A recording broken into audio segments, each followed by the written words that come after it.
Au nom du Père et du Fils et du Saint-Esprit, ainsi soit-il. Notre Père qui êtes aux cieux, que votre nom soit sanctifié, que votre règne arrive, que votre volonté soit faite sur la terre comme au ciel.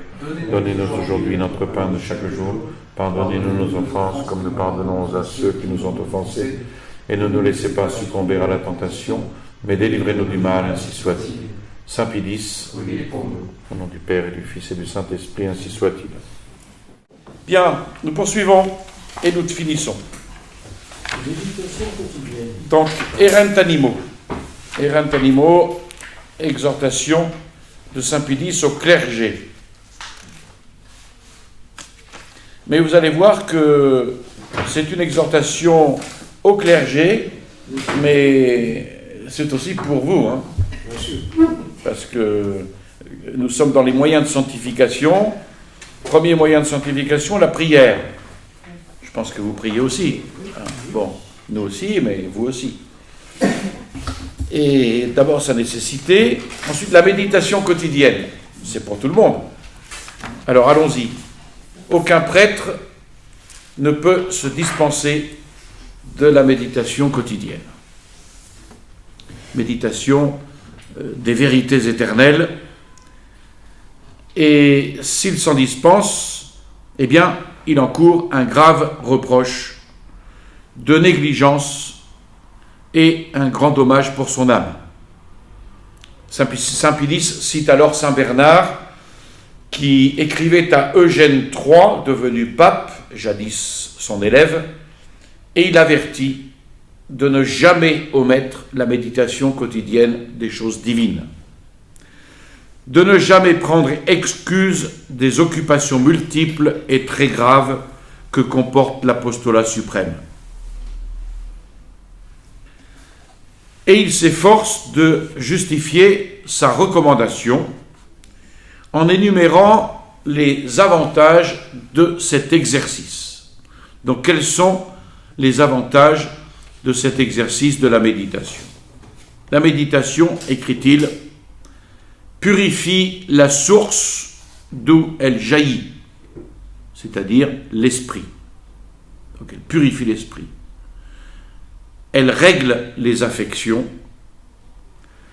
elle dirige les actes, elle corrige les excès, elle gouverne les mœurs, elle rend la vie honnête et ordonnée, elle procure également la science des choses divines et des choses humaines, elle précise ce qui est confus, elle resserre ce qui est relâché, elle rassemble ce qui est dispersé, elle scrute ce qui est caché, elle recherche ce qui est vrai, elle examine ce qui est vraisemblable, elle dévoile ce qui est déguisé et trompeur.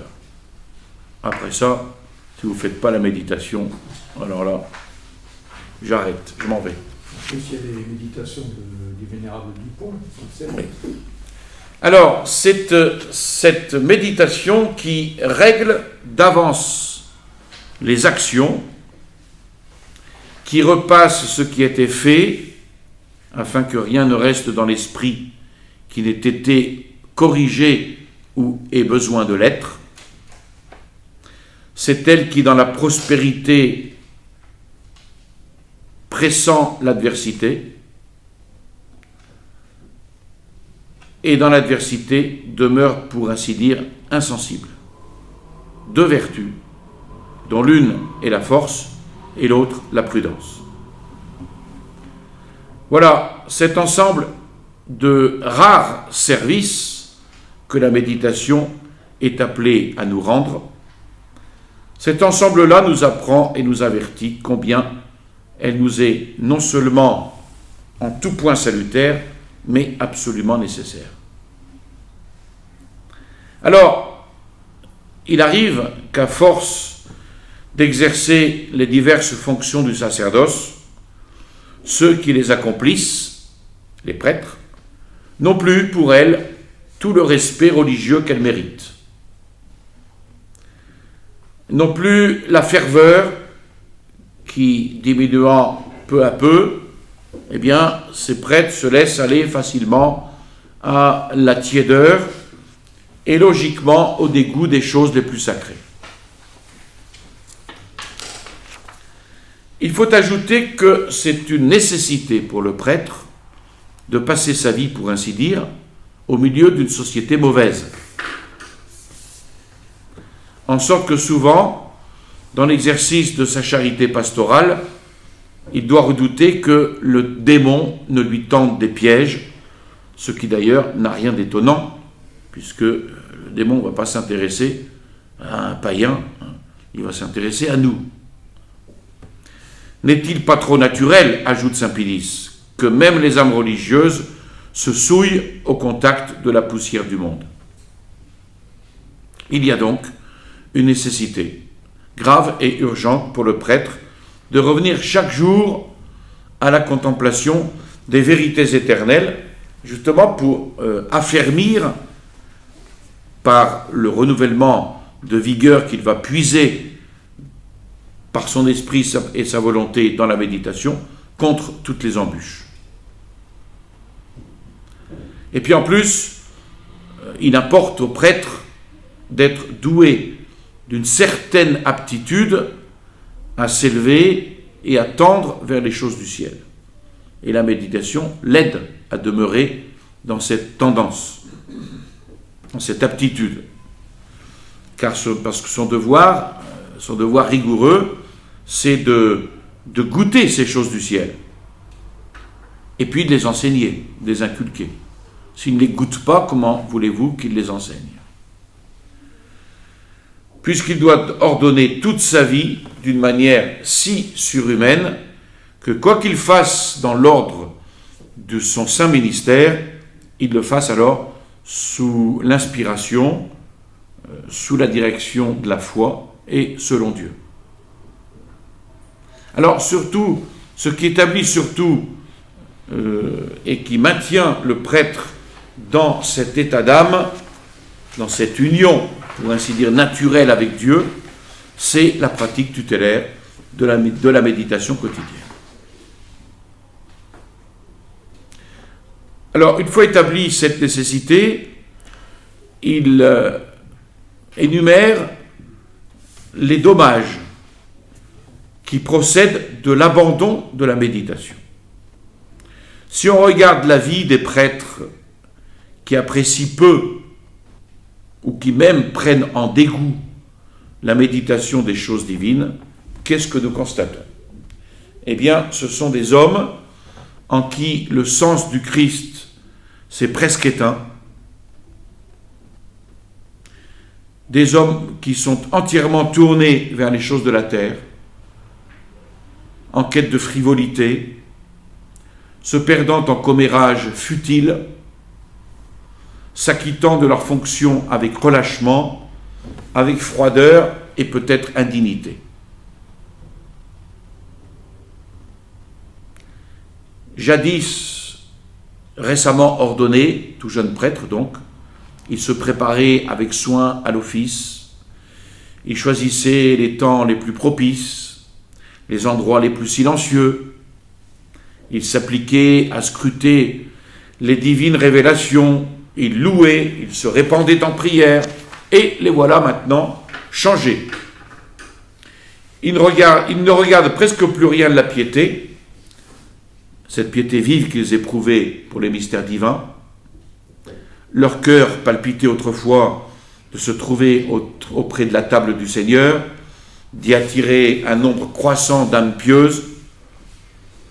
Avec pureté, par des prières, leur âme était remplie de désir en se préparant à la messe, la célébrant avec respect, observant dans leur intégrité les cérémonies majestueuses. Leur âme brûlait parce qu'elle était nourrie des ardeurs de la méditation. C'est pour ça que saint Pilice exhorte les prêtres à se rappeler les jours d'autrefois, c'est-à-dire ces premières années de leur sacerdoce.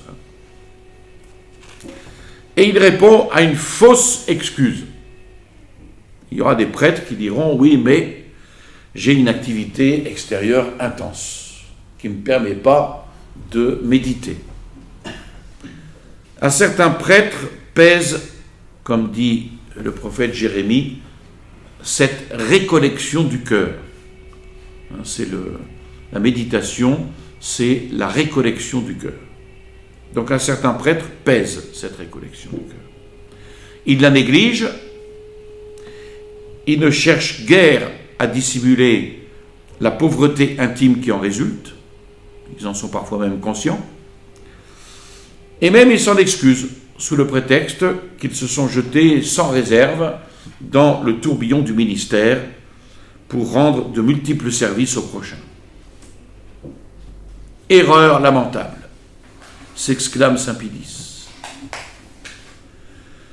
Et n'ayant pas l'habitude de converser avec Dieu, lorsqu'ils en parlent aux hommes, ou lorsqu'ils leur donnent des conseils pour la pratique de la vie chrétienne, eh bien, ils vont manquer totalement du souffle divin, si bien que la parole évangélique semble presque morte en eux.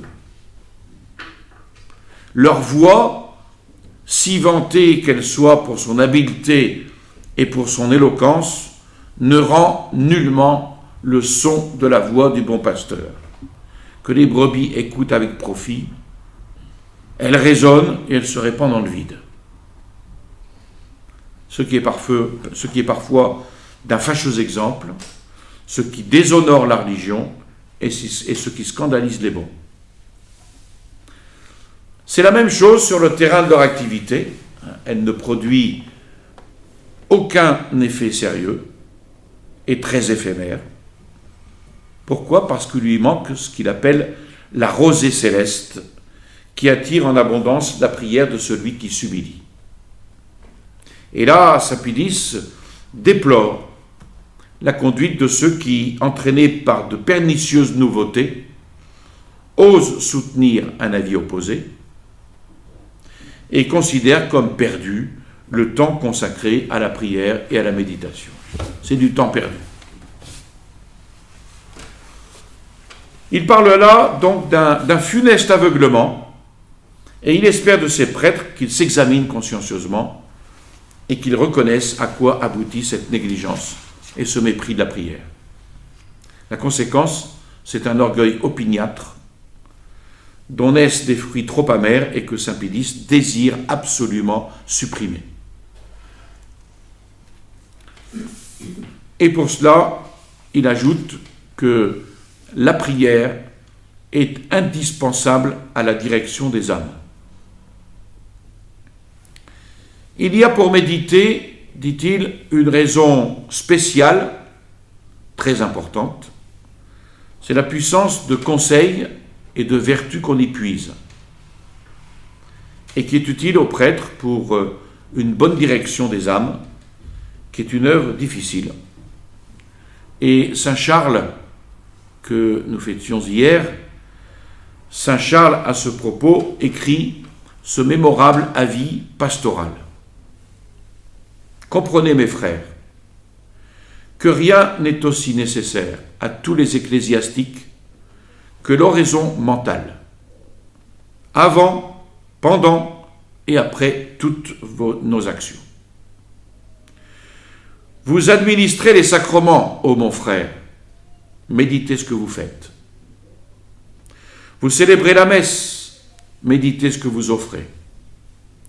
Vous récitez l'office, méditez sur celui à qui vous vous adressez et sur ce que vous lui dites. Vous dirigez les âmes, méditez sur le sang qui les a purifiées. Et puis, l'Église nous invite à bon droit, donc à répéter souvent ces pensées de David. Bienheureux l'homme qui médite la loi du Seigneur, qui y fixe sa volonté jour et nuit, tout ce qu'il fera lui réussira. Et enfin, saint Pédis donne un dernier motif d'encouragement. Puisque le prêtre est appelé à un autre Christ,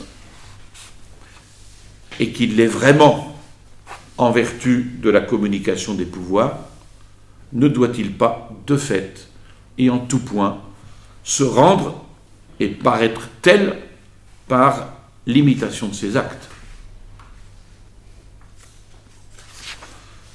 Ensuite, dans cette prière, il y a aussi la lecture spirituelle maintenant. Chose qui, évidemment, est valable pour nous tous. Ne serait-ce que 10 minutes, un quart d'heure par jour de lecture spirituelle pour les laïcs. Alors, d'abord, l'influence de cette lecture. Il est très important que le prêtre joigne à la méditation quotidienne des choses divines la lecture des livres pieux. Alors, quand il parle de livres pieux, c'est des livres de doctrine, des livres de piété, mais qui n'empêchent pas aussi des livres de doctrine catholique qui alimentent cette piété. Il faut avoir, disait l'abbé Berthaud, qui était théologien de Monseigneur Lefebvre, la piété de sa doctrine. C'est ce que demande saint Paul à Timothée. Applique-toi à la lecture.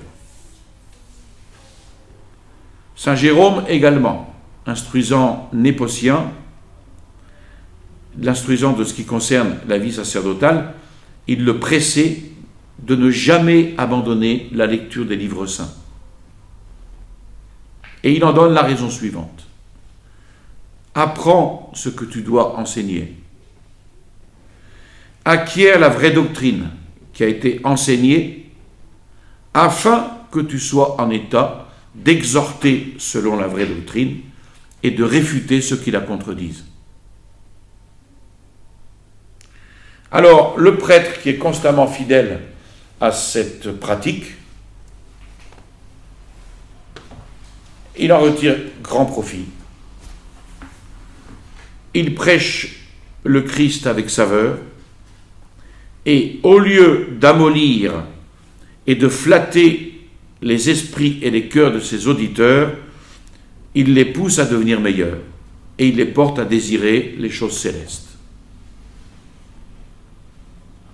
Et là, saint Pie X s'examine à un autre titre, le précepte de saint Jérôme d'avoir toujours les livres saints dans les mains pour une grande fécondité en résultat. La voix d'un ami qui avertit franchement son ami, qui l'aide de ses conseils, qui le reprend, qui le relève, qui le détourne de l'erreur, cette voix exerce sur l'esprit de cet ami une influence immense. Bienheureux, dit le livre de l'Ecclésiastique, bienheureux celui qui trouve un ami véritable, celui qui l'a trouvé a trouvé un trésor. Il faut donc dès lors mettre les livres pieux au nombre de nos amis fidèles. Pourquoi ? Parce que ces livres nous rappellent sévèrement à nos devoirs, aux prescriptions de la discipline légitime. Ces livres réveillent dans nos cœurs la voix céleste qu'on voudrait étouffer. Ils secouent la torpeur de nos bons propos. Ils ne nous laissent pas endormir dans une tranquillité perfide. Ils nous reprochent nos affections moins recommandables ou dissimulées. Ils découvrent aux imprudents les dangers qui souvent les attendent. Ils nous rendent tous ces bons offices avec une bienveillance si discrète qu'ils sont pour nous non seulement des amis, mais encore et de beaucoup les meilleurs des amis. On peut en disposer à volonté. Ils se tiennent pour ainsi dire à nos côtés, prêts à toute heure à subvenir aux besoins de nos âmes. Leur voix n'est jamais dure, leurs conseils jamais intéressés, et leurs paroles jamais timides ou mensongères. Et enfin, de nombreux et remarquables exemples démontrent l'efficacité très salutaire des livres pieux. Mais elle apparaît surtout dans l'exemple de saint Augustin, car ce fut pour lui le point de départ de ses mérites immenses dans l'Église. Donc cette lecture spirituelle est très importante. Alors encore une fois, quand on parle de livres pieux, il ne faut pas voir cela d'un côté péjoratif. C'est des livres de spiritualité profonde, fondés sur la doctrine, et Dieu sait s'il y en a de très bons livres. Et puis rien que les encycliques, c'est une lecture spirituelle. Par contre, il faut de la prudence dans le choix des lectures. Saint Pédis signale ici ces prêtres qui se laissent envahir par les ténèbres du doute et qui s'engagent dans les voies perverses du siècle, surtout parce qu'ils préfèrent aux livres pieux et divins toutes sortes de livres très différents et une multitude de journaux répandant à profusion l'erreur subtile et la corruption. On pourrait rajouter la télévision. Je me rappelle quand j'étais étudiant à Paris, je logeais chez les Lazaristes, rue de Sèvres. Et le soir, alors les Lazaristes étaient un couvent qui recevait tous les missionnaires qui venaient d'un peu partout. Et un soir, il n'y avait plus personne. Il y avait une salle de télévision, je vous mens pas, il y avait 60 prêtres qui étaient là devant la télévision, le soir vers 9h du soir. Effrayant, effrayant. Alors, évidemment, on préfère la télévision, on préfère les journaux, à toutes sortes, à tous ces bons livres. Ou alors, on va préférer toutes sortes de livres très différents. Il ne cite pas lesquels, ça peut être des romans, ou alors aller plonger son nez dans Congar ou dans de Lubac. Là, vous endormez, vous y perdez la foi. Donc, il exhorte le clergé à être sur ses gardes. Oh oui, j'ai dit parler à la télévision, excusez-moi, mais il y a aussi Internet. Je suis un petit peu vieux jeu, moi. Il y a aussi Internet. Combien de temps il passe là-dessus? Donc, il exhorte le clergé à être sur ses gardes, à ne pas se fier à son âge avancé. C'est pas sous prétexte que je suis un vieux missionnaire que je peux passer 3 heures devant la télévision chaque jour, le soir. Ne pas se fier à son âge avancé. Ne pas se laisser abuser par cette espérance illusoire qu'on pourra ainsi pourvoir au bien commun d'une manière plus efficace. Si je ne me renseigne pas sur Internet, je ne pourrai pas pourvoir au bien commun d'une manière efficace. Non. Et puis, attention aussi, il exhorte le clergé à ne pas sortir soit des limites tracées par les lois de l'Église, soit de celles que reconnaissent la prudence et l'amour que l'on doit avoir pour soi-même. Quiconque, en effet, laisse une seule fois son esprit s'imprégner de ces poisons échappera très rarement aux conséquences désastreuses du fléau dont il aura introduit le germe. Et puis, au lieu de passer 3 heures devant la télévision, le soir, Saint Pédis propose un examen de conscience. Méditation quotidienne, lecture spirituelle quotidienne, examen de conscience. Comment faire un examen de conscience? Le profit que le prêtre attend soit de ses lectures pieuses, soit de la méditation des choses célestes, sera certainement plus abondant s'il a recours à une sorte de critérium lui permettant de reconnaître s'il s'applique dans un esprit vraiment religieux à faire passer dans la pratique de sa vie ses lectures et ses méditations. Et sous ce rapport, Saint Pédis cite ce qu'il appelle l'excellent conseil, c'est sa propre expression, l'excellent conseil de Saint Jean Chrysostome aux prêtres. Voilà ce que dit Saint Jean Chrysostome. Chaque jour, à l'approche de la nuit, avant que le sommeil ne vienne, fais comparaître en jugement ta conscience. Demande-lui qu'elle te rende ses comptes, Et si tu as conçu de mauvais desseins durant le jour, perce-les, déchire-les et fais-en pénitence. C'est un exercice opportun et fécond pour la vertu chrétienne. En investigateur diligent de la pureté d'âme, soumets ta vie à un examen quotidien. Recherche avec soin en quoi tu as gagné, en quoi tu as perdu. Applique-toi à te connaître toi-même, mets sous tes yeux tous tes manquements, mets-toi en face de toi-même comme en face d'un autre.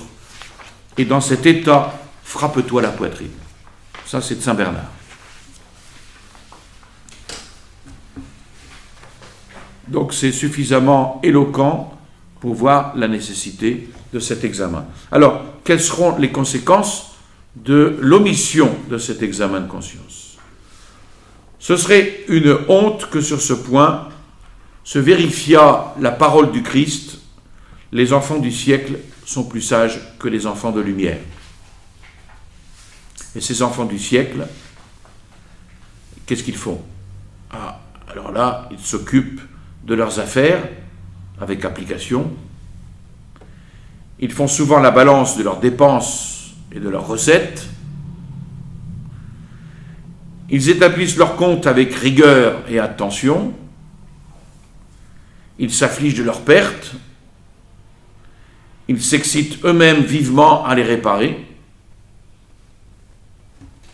Et nous ne ferions pas de même avec notre conscience. Quant à nous, qui peut-être brûlons du désir d'arriver aux honneurs, d'accroître notre patrimoine, d'obtenir uniquement de la renommée et de la gloire par notre science, nous traitons avec mollesse et dégoût la plus importante et la plus difficile des affaires, à savoir l'acquisition de la sainteté. À peine de temps en temps, nous recueillons-nous et examinons-nous notre âme. Dès lors, celle-ci croît d'une façon tout à fait désordonnée. Et cette situation s'aggrave du fait que les mauvais exemples qui mettent en péril la vertu même du prêtre vont se multipliant autour de lui, de sorte qu'il doit redoubler chaque jour davantage de vigilance et d'efforts généreux. Il est d'expérience que celui qui se livre fréquemment à un sévère examen de ses pensées, de ses paroles, de ses actes, a beaucoup plus de force pour détester et fuir le mal, en même temps que plus de zèle et plus d'ardeur pour le bien. Il est également démontré par l'expérience qu'il s'expose généralement à des inconvénients, à des dommages, celui qui évite cette sorte de tribunal où la justice siège comme juge et devant lequel comparer la conscience, à la fois accusée et accusatrice. En lui, vous chercheriez vainement cette circonspection si appréciée chez le chrétien et qui lui fait éviter les moindres fautes. En lui, vous chercheriez vainement cette délicatesse de l'âme qui convient tout particulièrement aux prêtres et qui s'effarouche de la plus légère offense envers Dieu. Bien plus, ce que saint Pilice appelle cette incurie et cet abandon de soi-même s'aggrave au point de lui faire même négliger le sacrement de pénitence, par lequel le Christ a le plus efficacement pourvu dans son insigne miséricorde à la faiblesse humaine. Saint Pilice déplore le fait qu'il n'est pas rare le cas de celui qui détourne les autres du péché par une prédication enflammée et qui ne craint rien de pareil pour lui-même et s'endurcit dans ses fautes. Il déplore le fait qu'il n'est pas rare le cas de celui qui exhorte, qui presse les autres de laver sans retard par le rite sacramentel les souillures de leur âme, et qui s'en acquitte lui-même avec une telle indolence qu'il attend des mois entiers pour le faire. Et Saint Pédis, c'est de quoi il parle. Saint Pédis a été curé de campagne, il a été curé, il est passé par toutes les différentes sortes de ministères pour savoir de quoi il parle. Donc il a dû avoir même des prêtres qui se sont confessés et qui ont dit, ça fait 6 mois que je ne me suis pas confessé. Saint Pédis déplore le fait qu'il n'est pas rare le cas également de celui qui sait répandre l'huile et le vin salutaire sur les plaies d'autrui et qui, blessé lui-même et gisant sur le chemin, ne se préoccupe pas de faire appel à la main secourable d'un frère qui est presque à côté de lui. Hélas, combien il en est résulté, et il en résulte encore aujourd'hui, ça et là, d'indignité à l'égard de Dieu et de l'Église, de maux pour le peuple chrétien et de honte pour le sacerdoce.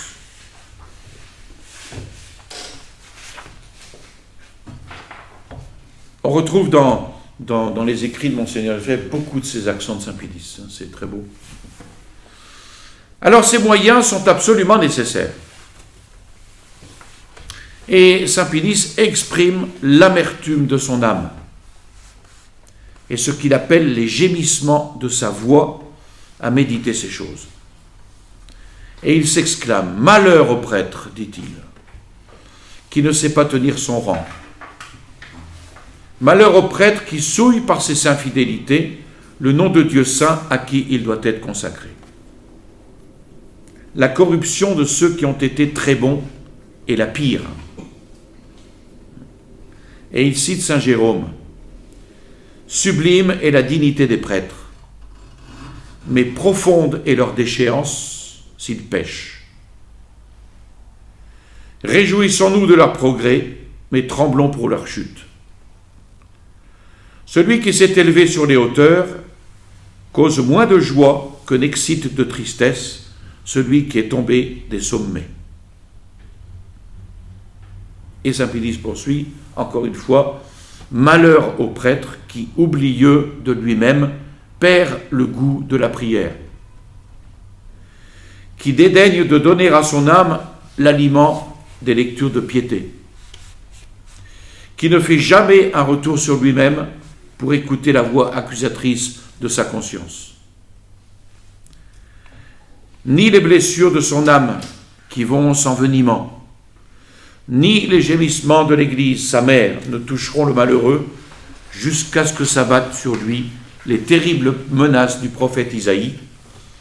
Aveugle l'esprit de ce peuple, rend ses oreilles dures et ferme-lui les yeux, de peur qu'il ne voie de ses yeux, qu'il n'entende de ses oreilles, qu'il ne comprenne, qu'il ne se convertisse et que je ne le guérisse.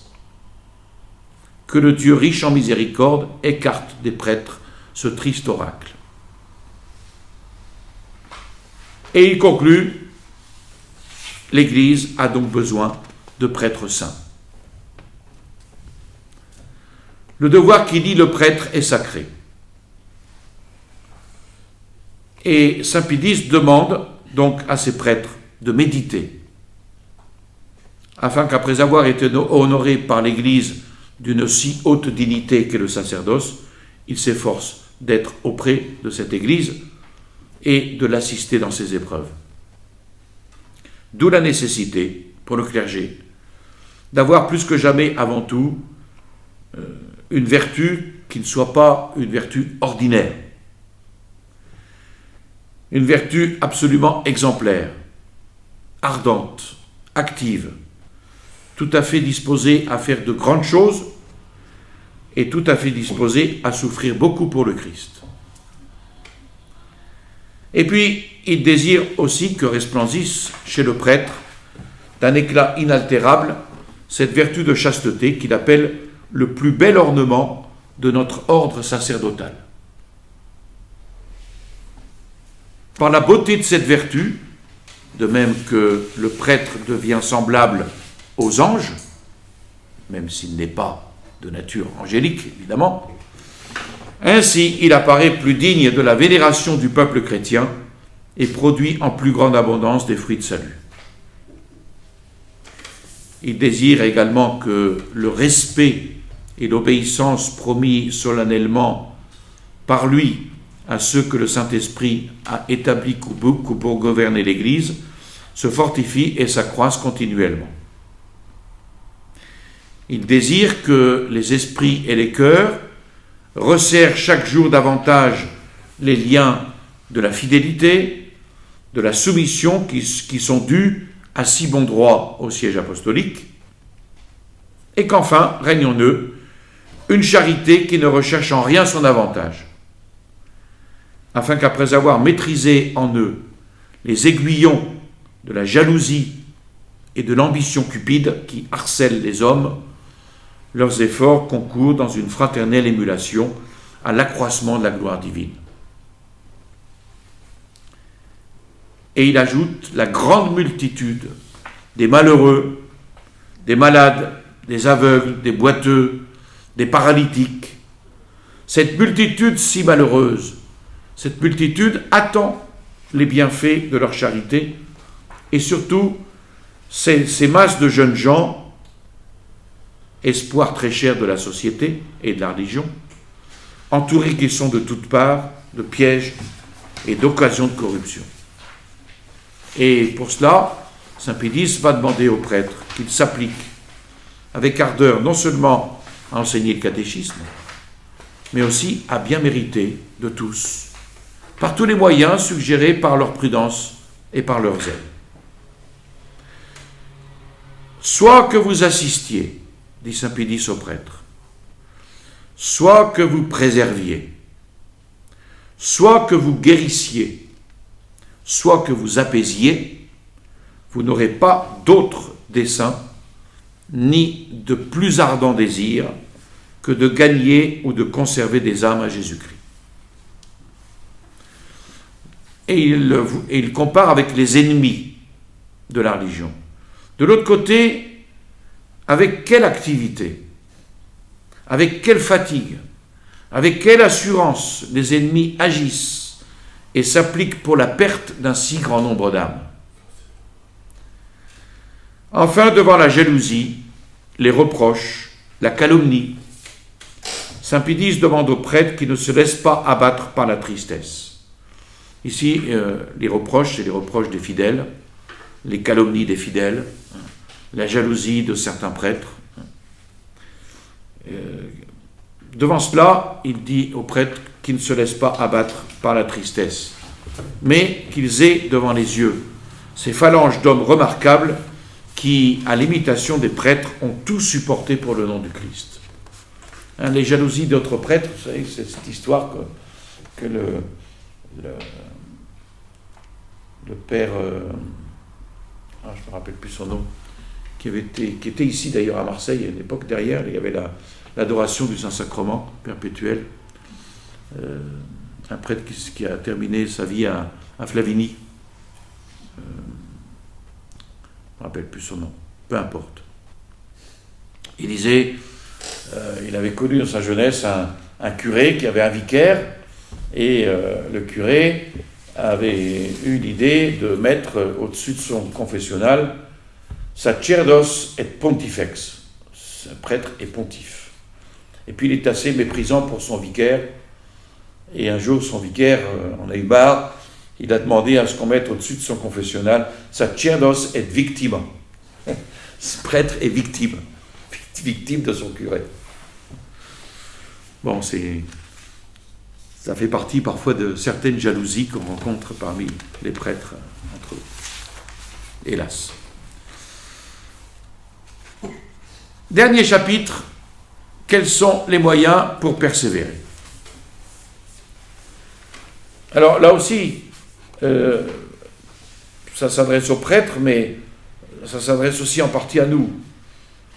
Les moyens pour persévérer, ce sont les retraites annuelles et mensuelles. Renouvellement et accroissement de l'esprit de la vocation sacerdotale, Voilà les conditions de l'efficacité des autres projets de réforme. C'est pourquoi saint Pie X veut ajouter quelques conseils pratiques qui aideront les prêtres à conserver et surtout à entretenir cette vocation. Et en premier lieu, c'est l'exercice de la retraite, qui doit être annuel et de préférence en commun. Il n'en sera pas moins profitable qu'une retraite de ce genre, chaque mois pendant quelques heures, en particulier ou en commun. Qu'une retraite de ce genre ait lieu. Donc ça, c'est tout à fait possible pour les fidèles, retraite annuelle, et puis, pourquoi pas, pendant quelques heures, une petite retraite, une petite récollection, aller se promener en forêt et puis méditer. Ensuite, association de prêtres. Bon, ça ne vous concerne pas, mais il trouve cela comme un moyen excellent de persévérance. Saint Pie X désire une union plus étroite entre les prêtres, comme de se grouper en association, soit pour s'assurer mutuellement des ressources dans le malheur, soit pour défendre l'intégrité de leur honneur, de leur fonction, contre les embûches des adversaires. Mais ce qui leur importe, c'est de s'associer en vue du développement de la science sacrée et surtout dans le but de s'appliquer avec une ferveur plus grande au devoir de leur sainte vocation. Et puis de mieux travailler au salut des âmes en mettant en commun leurs idées, leurs efforts. Et conclusion, saint Pie X conclut, tout simplement en renouvelant pour tout le clergé la supplication même de notre Seigneur. Père Saint, sanctifiez-les. Et il se réjouit de la prière des fidèles, qui se préoccupent du bien des prêtres et du bien de l'Église, et qui s'unissent à lui dans cette prière. C'est pour ça que cette encyclique avait son importance pour nous aussi, de bien la connaître, pour pouvoir mieux prier pour les prêtres, pour le bien des prêtres, pour le bien de l'Église. Et il salue les âmes généreuses aussi, dans les cloîtres, les religieuses cloîtrées, les moines, et les âmes généreuses qui sont au milieu du monde, qui se présentent en victimes saintes à Dieu dans ce but. Et il termine en proposant comme exemple la Vierge Marie, reine des apôtres auxquels il confie les prêtres. Puisque la très sainte Vierge Marie a montré en effet aux apôtres comment ils devaient être assidus à la prière commune, jusqu'à ce qu'ils fussent revêtus de la vertu d'en haut, vertu qu'elle leur a obtenue, cette vertu, par ses prières et par ses conseils. Voilà. Et il est à noter que de tous ces conseils, Monseigneur Lefebvre a su édicter des mesures précises pour la fraternité. Par exemple, nous sommes obligés de nous confesser tous les 15 jours. Évidemment, la méditation quotidienne est un des offices communs, un des offices de communauté. La lecture spirituelle fait partie aussi de nos devoirs. Les associations de prêtres, nous avons des sessions de théologie, des rencontres, des réunions de doyennés, etc., qui permettent aux prêtres d'échanger leurs efforts, de se soutenir, etc. Enfin, on retrouve dans la Constitution de la fraternité Saint Pie X beaucoup de ces éléments de cette encyclique de Saint Pie X, et surtout dans les écrits de Monseigneur Lefebvre, notamment sur le sacerdoce, cette sainteté qu'il attend des prêtres, et notamment par ces exercices de vie spirituelle. Et puis l'exemple que... Moi j'ai un petit exemple, pas pour ma personne, j'aurais été un autre prêtre, ça aurait été la même chose. Mais un jour, j'ai quelqu'un qui rentre dans l'église à Saint-Nicolas. À Saint-Nicolas, j'avais l'habitude de réciter mon bréviaire de temps en temps en marchant dans l'église. Et puis, quelqu'un qui rentre avec sa femme, et sa femme pratiquait, mais lui, il avait laissé tomber. Et il rentre et il voit ce prêtre qui récitait son bréviaire. Il dit à sa femme, c'est là qu'il faut venir. C'est là qu'il faut venir. Et c'est devenu un paroissien très fidèle. Ben oui, l'exemple du prêtre qui priait. Hein. Il disait, moi, je rentre dans les églises, j'ai jamais vu un prêtre prier. Bon. Voilà. La prochaine fois, nous verrons le décret Quam Singulari sur la première communion aux enfants. Il parle de l'âge de raison, l'âge de discrétion, etc. Enfin, c'est intéressant. Je vous salue Marie, pleine de grâce, le Seigneur est avec vous. Vous êtes bénie entre toutes les femmes, et Jésus, le fruit de vos entrailles, est béni. Sainte Marie, Mère de Dieu, priez pour nous pauvres pécheurs, maintenant et à l'heure de notre mort, ainsi soit-il. Au nom du Père et du Fils et du Saint-Esprit, ainsi soit-il.